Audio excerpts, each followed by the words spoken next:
Hello, this is Anita Brown again, and I would like to start the second part of my discussion on dysphoria. I talked a lot about what I thought dysphoria was, and it came up with a way of talking about different aspects of dysphoria.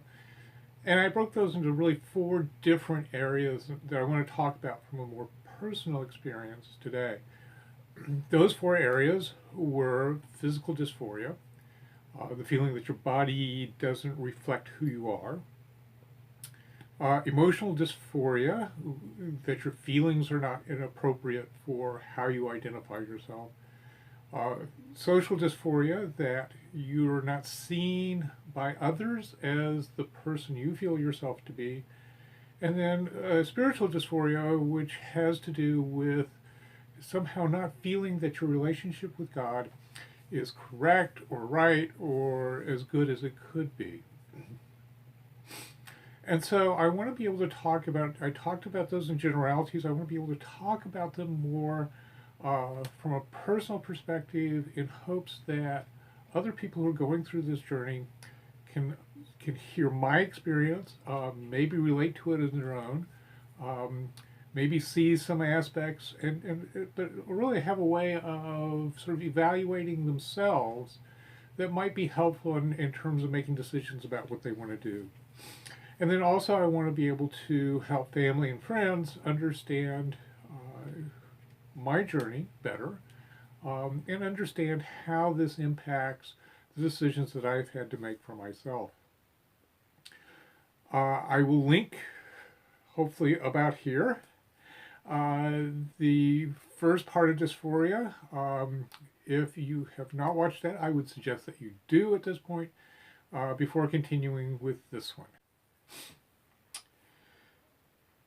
In the first video on dysphoria, I talked about the fact that I didn't feel like I had a lot of physical dysphoria when I was younger.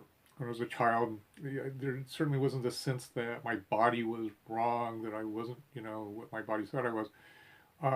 But at the same time, there was a lot of dysphoria towards my body. I was very skinny. I felt like my chin was too weak. I always wanted to look more masculine. I always wanted to be more muscular. I wanted to be more. I wanted to be heavier. Um, but so I was dissatisfied with my body. I wanted to find ways to change it. It never did. But I always felt somewhat at war with it, I guess would be the best way of putting it. And while it wasn't strictly a gender identification, it did have sort of this sense of who I was that was attached to it. I certainly would have said, my body is not who I am. And there was also this sense of wanting to portray a masculinity that I think I really didn't feel. Um, and when I hit puberty, that sort of feeling intensified. Um, there were sexual urges that came in, which always clouds makes everything muddy. But at the same time, I was real sad when my voice finally changed, that I couldn't sing with the sopranos anymore, and things like that. So I had this kind of complicated feel for my body and the changes that it was going through. And it wasn't one of these things. I remember one of my teachers talking to me over the summer after my voice had changed in the previous year, and telling me, "Oh, you're still talking with a much higher voice. Why are you not talking with a lower voice?" And it's true. I wanted to keep my voice high. I wanted to keep my talking voice high, and it took a while for me to get to the point where I'd lower my voice to talking where my voice should be. And that shows that there was sort of an ambiguous feeling there. And again, I'll talk about this when I talk about emotional dysphoria, but there really wasn't this sense of, feelings really weren't a big thing. I mean, it wasn't one of those things that you paid a whole lot of attention to. And uh, so I never really thought about it. I really never thought, why would I feel that way? It was just, it's whatever it was. When I got to be in college, I certainly grew my hair out. It was the time of the hippies, late 60s, early 70s. Certainly I was a hippie, but even then I kept my long hair, longer than most of the people I knew that had long hair. Um, I had a scraggly beard, so I looked somewhat masculine.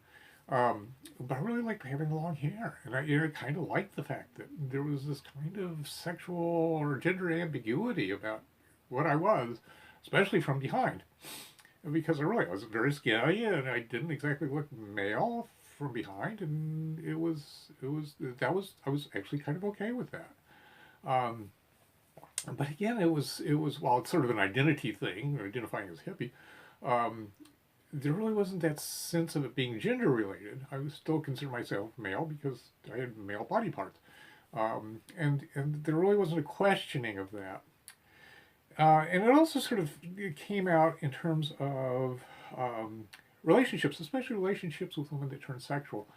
Um, and this actually caused me a lot of problems in my early adulthood, even into almost into middle age, um, where I found myself attracted to women, and they would sort of get played out as a sexual attraction because that was kind of what I expected it to be, and that's kind of what she would expect it to be.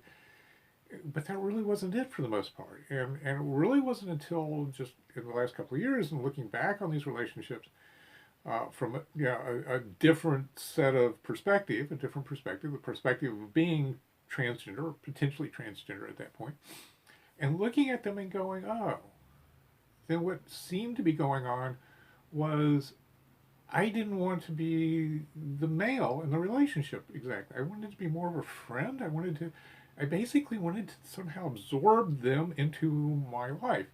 And so there was a discomfort with having sort of the male urges, the male sexual response to the women, um, that I found myself somewhat resentful sometimes of having those responses, having that expectation, if you will, on me as part of a relationship. So the physical dysphoria for me was a lot more subtle. It wasn't this, oh, I really hate my body because it's the wrong gender. It was experienced in a lot more subtle ways of I have this dysphoria, it doesn't feel right. I'm not associating that with gender at that time, but there's always an ongoing sense of the body being um, at war with me. And this actually got intensified when I was in my early 20s. I was diagnosed with a potentially autoimmune, I don't think that's what it turned out to be, disease. Ultimately, I ended up having some very serious surgery, without which I would have died. Um, but the way I really looked at my body after that was it tried to kill me. And so, even up until my just the last year or so, whenever I would talk about that period of my life, I would talk about it as a period where my body was trying to kill me. That my body somehow was at war with me, and that I was just not going to accept it or give into it. It was something I didn't really want to take care of, but I had to take care of it because I was somehow attached to it. But it was somehow other than me as well. And again, it's one of these things where there's all sorts of other ways that I could sort of interpret these things. I could assign different ideas to them. But when I started asking the question, am I transgender? Is this really a discomfort with my body based on gender identity? A lot of those things connected with some of the other dysphoria that I'll talk about started making some sense, and it started giving me a different narrative for why I experienced my body that way. I think that I had talked in the first video on dysphoria about growing up in a very male-oriented culture that really encouraged lack of emotional expression on the part of males. Uh, Emotions were seen as something for women and sort of weak men. Men didn't cry. Men didn't allow emotions to really be expressed. They were sort of taciturn. They took care of what needed to be done without really sort of any regard to um, what the feelings were of themselves or of other people for that matter. There was a real sense of being focused on tasks and just taking care of the things that need to be done. And it was just being sort of real hard-nosed attitude. And certainly that was what I grew up with as the epitome of being male. And I did the best I could at quelling emotions, and I did a fairly good job of that, I think.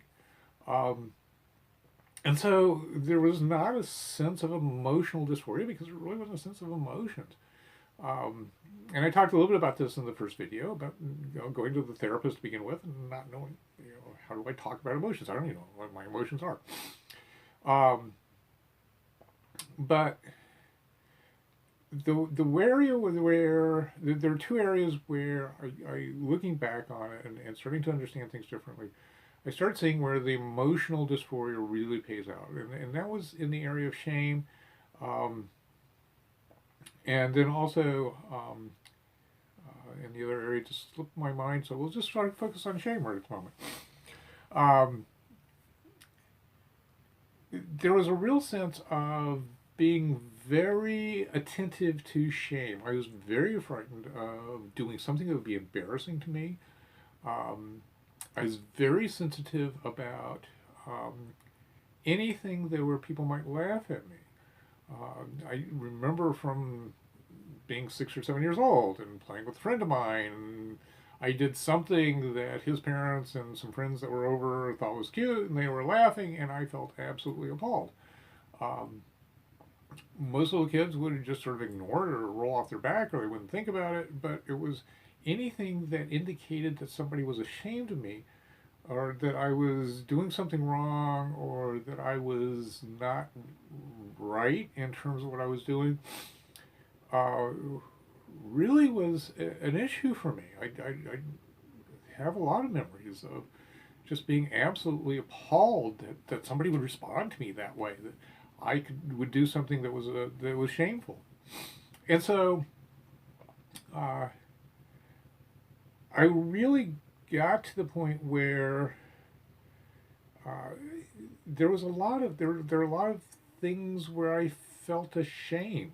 Um, I remember going to church camp one summer and having a crush on a girl and wanting to sort of prove my masculinity and trying to help her, and it didn't work out well. I, and again, it's one of these things where, yeah, that's kind of what happens. But there was that real sense of failing to be a man or failing to be sufficiently masculine. And again, I never thought of it in terms of gender at that point because, again, gender was not something questioned. It was there. It was perfectly obvious once you took your pants off. Um, and so it never really got to the level of thinking of it from a gender perspective, but there was a sensitivity to shame that really controlled a lot of my emotional life. It made me worry about things, increased my level of anxiety. It made me cautious about doing new things, about committing to causes, about getting involved in things. There was always that little hesitancy. And this carries over in the second area was this feeling of secretiveness, a feeling of being fake, I guess would be the best way of putting it. I don't know if that's really an emotion, but I'll treat it as though one. But there's a sense of being inauthentic. You're not really who people think you are, and you feel like you're sort of getting away with something that you really shouldn't be getting away with. You sort of feel like you ought to be caught. You sort of expect people to finally wake up and go, "You're not really who you pretend to be. You're somebody else, and you're really this horrible person over here." There's really kind of this expectation that at some point in time people are going to figure it out and they're going to hate you and they're going to reject you and you're going to get rid of you, and so you're always kind of dealing with this sense of not being acceptable. Um, that who you really are is not acceptable, and so you have to keep it secret. And it becomes so secret that for years I kept it secret from myself. I would talk about it as sometimes feeling like I had a secret. I didn't know what it was, but I felt like I really had to do everything I could to keep it secret. And so, um, and it really wasn't until I got into the whole transgender, am I transgender? And thinking about that, all of a sudden I realized that, well, if I was, this started making an enormous amount of sense.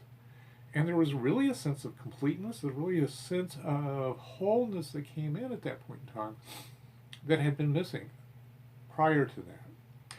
So, again, I think there's other people have a lot more experience around sort of an emotional, they feel weepy and they're not supposed to be. And again, cultural norms sort of prevented me from experiencing some of that. But there were other areas where um, I really started feeling this sense of overbearing shame, this secretiveness that really weighed on me emotionally in terms of my ability to really be emotionally available to other people. Um, and it was very stunting in a lot of ways. And that plays out in some of the social dysphoria, which we will actually talk about in part 3 of this series. I was going to do it in 2 parts, but I really like to sort of keep this shorter. So we'll make a 3rd part so you can watch the first 2 things and then the last 2 things. And I will link to it here, maybe. I get confused as to which side these things are going to link on. And so I will sign off for this video and say, please subscribe. There should be a pop-up picture somewhere around about now of this beautiful lady. Frankly, it's me, and I'm not really that delusional, so it's beauty's in the eye of the beholder, right? And, but, please subscribe so that you can get updates or get notified of updates. And thank you for watching this video, and hopefully part 3 will be useful as well. Thank you.